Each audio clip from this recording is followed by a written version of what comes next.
Hi guys, this is Goose here and welcome to The Guitar Show. On June the 9th, 1969, Brian Jones released the statement. With this official statement that Brian released to the music world, he declared that he'd left the Stones. But behind the scenes, there's more of a story to tell.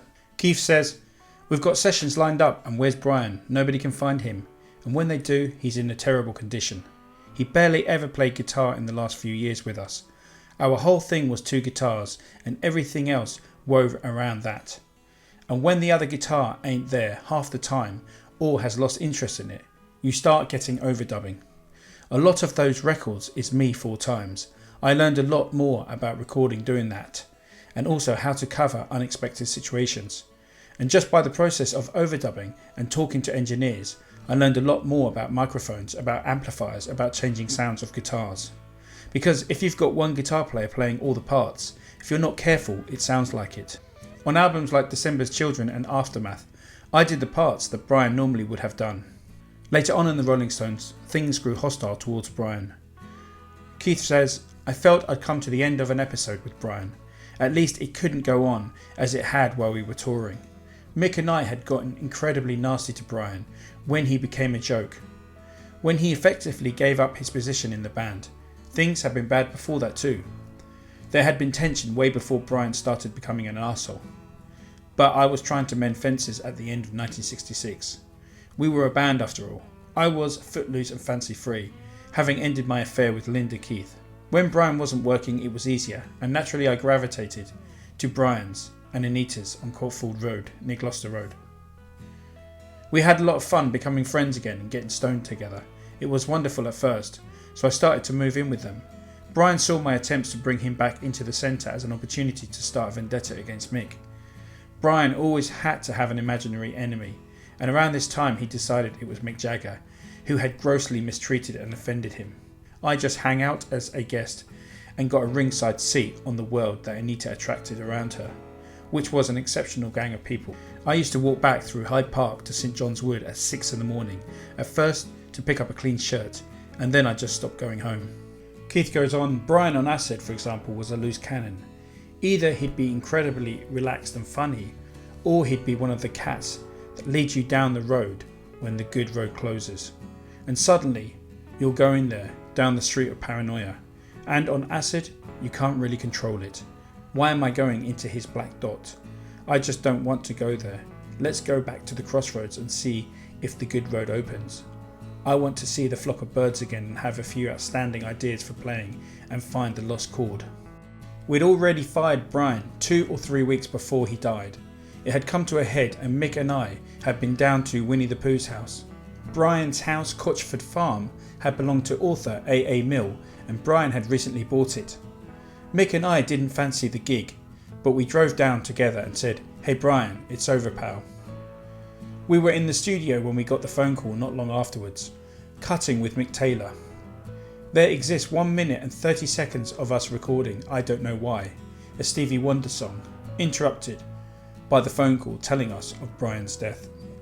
In Keith Richards' autobiography Life, he says of Brian, "It's strange, given the fact that we'd had to pull the plug on Brian in the studio 3 years earlier, when he was lying in a coma beside his buzzing amp, to be reminded that he was still playing on tracks early in 1969, the year of his death. Auto harp on You Got the Silver, percussion on Midnight Rambler. Where did that come from? A last flare from the shipwreck." It was not lost on the band that the Rolling Stones were the creation of Brian Jones. In fact, Brian even taught Keith Richards how to play guitar. In November 1968, he made his final live performance with the group whilst they were filming the Rolling Stones Rock and Roll Circus TV special. And the video performance shows a visibly exhausted Jones performing all of the songs and playing his exquisite slide guitar solo for the song No Expectations. Unfortunately, his growing dependency on drugs had further isolated him from the band, finding solace in his Crutchford farmhouse home in 1969. Around this time, he was only given credit for performing on 2 songs and had failed to show up for the Let It Bleed recording sessions. Another obstacle for the band was the impending tour in the United States.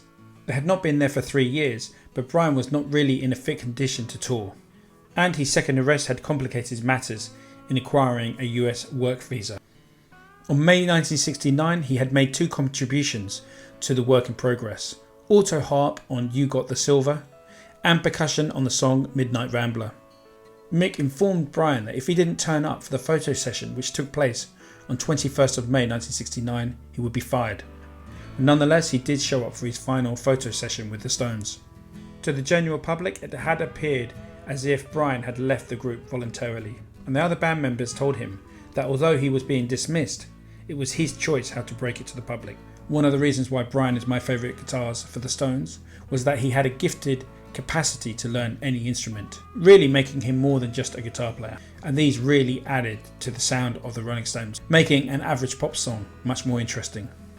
In Bill Wyman's book Stone Alone, Bill states, "In the early hours of Saturday the 7th of June, Keith crashed his Mercedes on the A286, 8 miles from Redlands. The car was a write-off, but Keith escaped unhurt. Anita went to St Richard's Hospital, Chichester, with a broken collarbone, and next day went for specialist treatment in Harley Street. Keith rented a London apartment in Park Lane for 10 days. The man who had skirted disaster all his life breathed again. Next day he had to shake off the shock and, with Mick, deal decisively with the departure of Brian. They worked from 2 p.m. until 6:30 p.m, listening to playbacks, and after mixing Honky Tonk Woman until 7:15, they drove to Cotchford Farm, knowing that Brian viewed them as plotters against him. They shrewdly took Charlie along as a peacemaker, in case the meeting became ugly. But the 30-minute conversation was friendly, and all parties were relieved that matters were reaching a conclusion.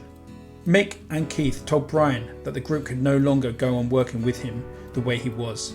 There was a violent disagreement over the music. Brian agreed. That night, the split was officially announced by both Brian and Mick. Later on, they issue a press statement that Brian Jones is leaving the Rolling Stones, and the next day Brian announces, "I no longer see eye to eye with the others over the discs we are cutting. I want to play my kind of music, which is no longer the Stones' music. The music Mick and Keith have been writing has progressed at a tangent, as far as my own taste is concerned." Mick and Keith had told Brian that the group could no longer go on working with him the way he was. There was violent disagreement over the music. Brian agreed. That night, the split was officially announced by both Brian and Mick. When asked if there was any chance that they might get back together, Brian replied, "None. 2 years ago I wanted to leave, but Mick talked me out of it. Today there is no turning back." And when the interviewer told Brian that the Stones might go back on tour, Brian replies, "Tell them I'll have my own group soon. The decision is within the next few weeks. Maybe I'll only produce music. I know one thing for sure. I want to be rich and finally rake in the big bucks, just like Mick and Keith." Brian said, "I no longer see eye to eye with the others over the discs we are cutting. We no longer communicate musically. The Stones' music is not to my taste anymore. The work of Mick and Keith has progressed at a tangent, at least not to my way of thinking. I have a desire to play my own brand of music rather than that of others, no matter how much I appreciate their musical concepts. We had a friendly meeting and agreed that an amicable termination, temporary or permanent, was the only answer. The only solution was to go our separate ways, but we shall still remain friends. I love those fellows." Mick publicly said, "The only solution to our problem was for Brian to leave us. He wants to play music which is more his own rather than always playing ours. We have decided that it is best for him to be free to follow his own inclinations. We have parted on the best of terms. We will continue to be friends, and we're certainly going to meet socially in the future. There's no question of us breaking up a friendship. Friendships like ours just don't break up like that." I'll see you in the next video. This is Goose signing out.